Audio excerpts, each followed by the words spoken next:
সৰলতাক কেতিয়াও দুৰ্বলতা বুলি ভাবি ভুল নকৰিবি। সময়ে সকলো সলনি কৰি দিয়ে।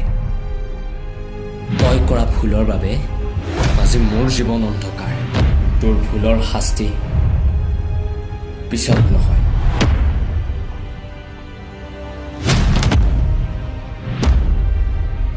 এতিয়াই।